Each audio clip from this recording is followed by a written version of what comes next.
Hello नमस्कार दोस्तों, free digital study में आपका स्वागत है। आप पढ़ रहे हैं कक्षा 12वीं एनसीईआरटी गणित, जिसमें आप अध्याय 1 संबंध एवं फलन के अंतर्गत प्रश्नावली 1.3 पढ़ेंगे। तो देखिए, प्रश्नावली 1.3 में सवाल पढ़ने से पहले हम समझ लेते हैं कि गौफ होता क्या है। गौफ मतलब दो फलनों का संयोजन कहलाता है। तो हम पढ़ लेते हैं कि फलनों का संयोजन होता कैसे है। तो देखिए, फलनों के संयोजन को देखिए, अभी तक आप फलन के बारे में पढ़ चुके हैं। जैसे मान के चलिए कोई फलन f है जो a से b पर है। कहने का अर्थ है कि एक कोई समुच्चय a होगा और जो a से b पर है, मतलब कोई एक समुच्चय दूसरा b होगा। मतलब जैसे समुच्चय पहला जो है उसमें कुछ अवयव हैं, आपके 4 अवयव हैं, और इनकी जो जोड़ी है, प्रतिबिंब है, वो मान के चलते हैं a b c d है यहाँ पे। तो यहाँ पे 1 की जोड़ी a से, 2 की b से, 3 की c से और 4 की d से। मतलब एक कोई फलन f था। अब देखिए, एक फलन था, दूसरा फलन समझ लीजिए g है, और जो g फलन है वो समझ लीजिए b से c पर है। तो देखिए, जब b से c पर है तो b एक समुच्चय होगा और एक समुच्चय c होगा। तो देखिए, b यहाँ पे क्या है देखा जाए यदि, तो b इसमें भी वही अवयव थे a b c d, तो यहाँ पे भी हमें a b c d रखने होंगे। और यहाँ पे हम कुछ और रख सकते हैं, जैसे हम यहाँ पे रख देते हैं 5 6 7 8, इस प्रकार से अवयव रख देते हैं। तो यहाँ पे जोड़ी भी बना देते हैं। a का मान जो होगा 5 से होगी इसकी जोड़ी प्रतिबिंब, और b की 6 से बना देते हैं, c की 7 से बना देते हैं और d की 8 से बना देते हैं। अब आप देखेंगे a की जोड़ी जो है b से बनाई गई और b की जोड़ी c से बनाई गई। अब इनका जो निष्कर्ष निकलता है कि यदि f और g को जोड़ दिया जाए, इन फलनों का संयोजन कर दिया जाए, तो संयोजन को गौफ के नाम से जाना जाता है। संयोजन क्या कहलाता है? दो फलन f और g का संयोजन क्या कहलाता है? गौफ कहलाता है। और गौफ जो संयोजन बनता है, देखिए a से b था और फिर यहाँ पे b से c था। तो बात एक ही है कि यहाँ a से b और फिर यहाँ पे b से c, तो फाइनली आप कह सकते हैं a से c। तो यहाँ गौफ जो होता है वो a से c होता है। a से c का मतलब है यहाँ पे a था 1 2 3 4 और c था यहाँ पे 5 6 7 8। तो 1 की जोड़ी 5 से, 2 की 6 से, 3 की 7 से और 4 की 8 से होगी। तो इस प्रकार से गौफ होता है जो दो फलनों का संयोजन कहलाता है। देखिए, जे कहलाता है x और जे कहलाता है fx। ध्यान देना, यहाँ के a के अवयव जो होते हैं वो कहलाते हैं x और इस b के अवयव कहलाते हैं fx। और जब यहाँ पे c अवयव निकलता है तो c अवयव क्या कहलाता है? g ऑफ fx कहलाता है। ध्यान रखना, क्योंकि सवालों में हमें इसका प्रयोग करना होगा। और एक महत्वपूर्ण नियम और याद रखें आप, जब भी कहा जाता है आपको कि गौफ ज्ञात कीजिए, तो गौफ ज्ञात करने का मतलब होता है, गौफ जो है x के सापेक्ष ही हमेशा ज्ञात किया जाता है। तो जब भी आपसे कहा जाए गौफ ज्ञात करिए, तो आप गौफ x निकालेंगे। और गौफ x को लिखने का तरीका क्या है? जी, ओ का मतलब होता है ऑफ, और ऑफ को आप कोष्टक बना के भी बता सकते हैं। तो यहाँ पे कोष्टक बनाया और फिर लिखा अंदर fx, ठीक है ना। तो जब भी आपसे कहा जाए कि गौफ निकालिए, मतलब आपको गौफ x निकालना है। ओ का मतलब कोष्टक, ऑफ का मतलब होता है कोष्टक। तो आप g लिखेंगे, फिर कोष्टक बनाएंगे, फिर अंदर fx लिखेंगे। तो देखिए, अब हम पहला सवाल लेते हैं। पहले सवाल में मान लीजिए कोई एक फलन f है, इस समुच्चय से इस समुच्चय पे है, और एक फलन g दिया गया है, इस समुच्चय से इस समुच्चय पर है। और फलन f में कौन कौन से अवयव हैं, ये भी दिए गए हैं। और g फलन में कौन कौन से अवयव हैं, यह भी हमें दिया गया है। तो देखिए, सबसे पहले हमने लिखा क्या चीज हमें दी गई है, तो दिया गया है फलन 1 3 4 से 1 2 5 पर है, मतलब इस समुच्चय से इस समुच्चय पे है। और जी फलन 1 2 5 से 1 3 पर है, तो 1 2 5 से 1 3 पर लिखा। और एफ फलन में कौन कौन से अवयव हैं वो अवयव भी हमने लिखे, और जी फलन में कौन कौन से अवयव हैं यह भी लिखे। तो यहाँ से एक बात हमें पता चलती है कि यहाँ ध्यान देना, F1 का मान कितना है, 2 है। देखिए 1 और 2, यहाँ पे 1 और 2 जो एक साथ लिखा है, हम कह सकते हैं F1 का मान कितना है, 2 है। और F3 का जो मान है वो कितना है, 5 है। और F4 का मान कितना है, 1 है। और फिर यहाँ पे G1 का मान कितना है, यहाँ पे 3 है। और यहाँ पे G2 का मान भी 3 है। और यहाँ पे F5 का मान कितना है, 1 है। तो इस प्रकार से जो है हमें कुछ मान दिए गए हैं। अब देखिए हमें क्या निकालना है, गॉफ निकालना है। तो हम लिखेंगे गॉफ, तो हमें पता है चूंकि गॉफ का मतलब होता है, जब भी आपसे गॉफ कहा जाए तो गॉफ का मतलब होता है गॉफ एक्स, और गॉफ एक्स का जो मतलब होता है जी, और फिर कोष्टक, और फिर कोष्टक के अंदर होता है एफ एक्स।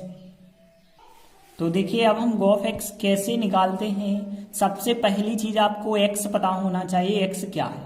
तो देखिए यदि हम देखें एक फलन है, समझ लीजिए ए से बी है और यह बी से सी है, तो गॉफ जो बनता है वो ए से सी बनता है। मतलब एक्स के जो मान होंगे 1 3 4 होंगे, और जो वाई के मान होंगे वो 1 और 3 होंगे। तो बिल्कुल आपको यहाँ x के मान रखना है, और x के मान आप 1 3 4 ही रख पाएंगे। तो यहाँ पे देखिए पहले तो हम क्या करते हैं, गॉफ x की जगह पे 1 रखेंगे। फिर जो है गॉफ 1 के बाद हम 3 का मान निकालेंगे, और फिर यहाँ पे 3 के बाद जो है हम कितने का मान निकालेंगे, 4 का मान निकालेंगे। क्योंकि जो x है, x के ही मान आप रख सकते हैं, y के मान नहीं रख सकते हैं। अब देखिए इनके मान हम कैसे निकालते हैं। देखिए गॉफ 1 का मान यदि आप निकालना चाहते हैं, देखिए तो गॉफ x का मतलब होता है g कोष्टक fx, तो इसका मतलब होगा g कोष्टक f1 होगा इसका मतलब। और यदि आप आगे देखें तो g लिखा हमने, और f1 का मान कितना था, 2 था, तो f1 का मान कितना हमने रख दिया, 2 रख दिया। देखिए हमने g लिखा और f1 का मान कितना है, 2 है, तो 2 रख दिया। अब g2, तो g2 का मान कितना है, 3 है, तो इसका आंसर कितना हो गया, 3। उसी प्रकार से हम गॉफ 3 ज्ञात करेंगे, तो g और फिर यहाँ पे कोष्टक, o का मतलब कोष्टक होता है, और फिर f3। अब देखा जाए यहाँ पे तो हमने g लिखा और f3 का मान कितना है, 5 है, तो 5 रख दिया। और फिर देखिए G5, और G5 का मान यहाँ पे आपको मिल जाएगा। तो G5 का मान कितना है आपके पास, 1 है, तो 1 आंसर आ गया।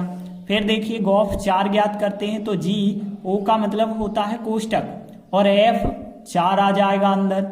और फिर यदि यहाँ से देखें तो G लिखा हमने और F4 का मान कितना है आपके पास, 1 है, तो 1 रखा। और फिर अब देखें G1 का मान कितना है, 3 है। तो इस प्रकार से जो है हमने गॉफ ज्ञात किया। तो देखिए गॉफ का फाइनल आंसर क्या होगा, 1 रखने पे उत्तर आया है 3, तो आप लिखेंगे यहाँ पे 1 3 रखने पे उत्तर कितना आया, 1, तो लिखेंगे 3 1। 4 रखने पे उत्तर कितना आया है, 3 आया है, तो 4 रखने पे उत्तर हमने 3 लिखा। तो इस प्रकार से यही हमारा अभीष्ट आंसर हो जाएगा। तो देखते हैं अगला दूसरा क्वेश्चन है। मान लीजिए कि FGH R से R तक फलन दिए गए हैं और हमें सिद्ध करके बताना है। 2 सवाल हमें सिद्ध करने हैं।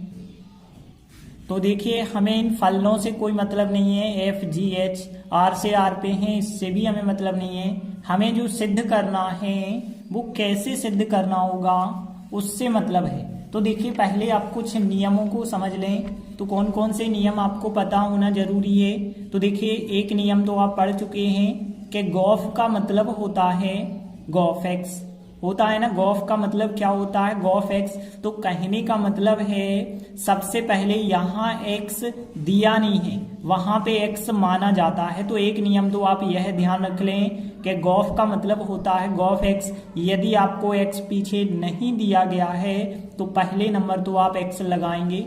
ये हो गया पहला नियम। अब देखिए दूसरा नियम क्या है यहाँ पे, गॉफ एक्स यदि आपको दिया गया है तो ओ का मतलब होता है कोष्टक, तो इसे हम जी और इसे हम कोष्टक बना के एफ एक्स लिख सकते हैं। तो ये था दूसरा नियम, तो दूसरा नियम भी आपको पता होना चाहिए। और तीसरा नियम यदि हम कहें, यदि आपके पास दो फलन f प्लस जी हैं, ध्यान देना f प्लस जी हैं, और यहाँ पे यदि हम कहें कि OH है या कुछ भी है, तो यहाँ पे f को OH के साथ लिखा जा सकता है और फिर G को OH के साथ लिखा जा सकता है। सेम यही माइनस में होता तो माइनस माइनस लगा के भी लिख सकते हैं। और फिर इसके बाद यदि हम बात करें गुणा में है, F इंटू जी है, तो इसे भी हम अलग अलग इंटू में लिख सकते हैं, FOH लिख सकते हैं और फिर यहाँ पे GOH भी लिख सकते हैं। तो कहने का अर्थ है ऐसा नहीं है कि यहाँ पे हमने गुणा किया है, बिल्कुल नहीं गुणा किया, बस अलग अलग लिखा है FOH और GOH, यहाँ पे FOH प्लस GOH। तो देखिए पहला सवाल लेते हैं, हमें सिद्ध करना है। तो देखिए हमें सिद्ध करना है F प्लस GOH का मान जो होता है FOH प्लस GOH के बराबर होता है। तो देखिए पहले तो हम इसकी एक साइड लेते हैं, बायां पक्ष लेते हैं, उसे हम LHS लिख सकते हैं। तो देखिए LHS क्या है, F प्लस GOH है। तो सबसे पहला काम तो हमने ये आपको बताया था कि पहले आप X जोड़िए। तो पहले तो हम क्या करेंगे, यहाँ पे F प्लस GOH लिखा और यहाँ पे हमने X जोड़ा, और इसके बाद अब ध्यान देना, और O का मतलब होता है कोष्टक, तो O की स्थान पे हम क्या बना देंगे, कोष्टक बनाएंगे। और O की जगह यदि कोष्टक बनाते हैं तो कोष्टक, और फिर क्या बचा होगा, यहाँ पे HX बचा होगा, तो HX लिख देते हैं। अब देखिए यहाँ पे हम अलग अलग लिख सकते हैं, F को अलग HX के साथ लिख सकते हैं, G को अलग HX के साथ लिख सकते हैं। तो क्या बनेगा फिर, F को यदि अलग HX के साथ लिखेंगे तो F HX बन जाएगा, और फिर प्लस, और G को यदि आप अलग लिखते हैं तो बन जाएगा फिर GHX बन जाएगा। तो इस प्रकार से बन जाएगा। अब देखिए यहाँ पे जो कोष्टक F के बाद दिया गया है, जे अब हमने देखा था, तो O जो है कोष्टक को दर्शाता है, तो इस वजह से वापस जो है हम इस कोष्टक की जगह O लिख सकते हैं ना। तो कोष्टक की जगह O लिखा जाए तो FOH बन जाएगा, और X जो है लिखा हमने, और यहाँ पे भी हम देखें तो G और J कोष्टक जो बड़ा है J बन जाएगा O, और JH और X हमने लिखा। अब देखिए यहाँ भी X है, यहाँ भी X है, तो चाहे तो आप X अलग भी कर सकते हैं, या फिर देखिए यहाँ X और यहाँ X है, तो यहाँ पे X को यदि आप कॉमन दिखा देते हैं कि यहाँ पे X और X जो होते हैं कॉमन निकाल सकते हैं, आप पीछे एक बार लिख सकते हैं। अब देखिए हमने यही नियम देखा था, कौन सा नियम था कि गॉफ यदि कुछ नहीं है तो उसके साथ X जोड़ सकते हैं। अभी यदि X है तो वो X हटा के बची हुई संख्या आप लिख सकते हैं। तो यहाँ पे FOH प्लस GOH आपको लिखना होगा, और X को यदि आप छोड़ देते हैं तो यही आपको RHS के रूप में प्राप्त हो जाता है, और इस प्रकार से आपका पहला खंड सिद्ध हो जाता है कि LHS बराबर RHS।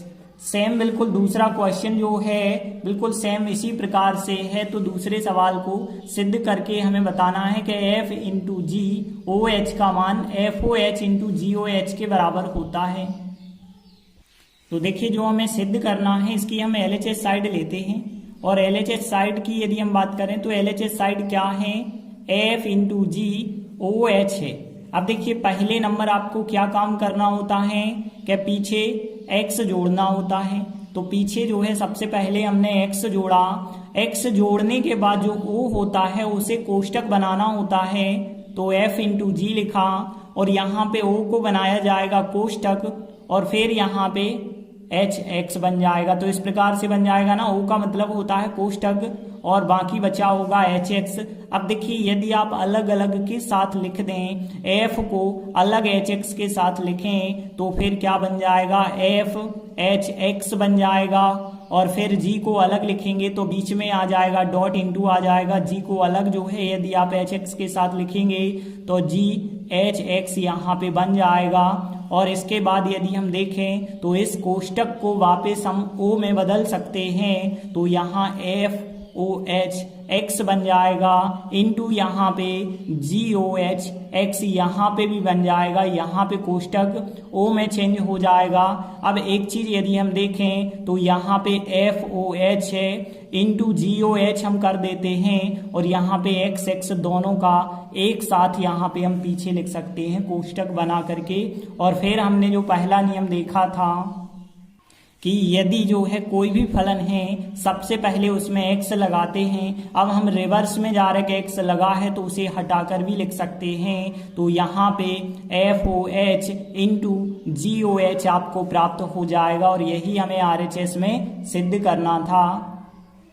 तो इस प्रकार से LHS RHS बराबर सिद्ध हो जाते हैं। तो इस प्रकार से हमने 2 महत्वपूर्ण क्वेश्चन किए। आगे के वीडियोस में हम आगे के क्वेश्चन करेंगे। धन्यवाद।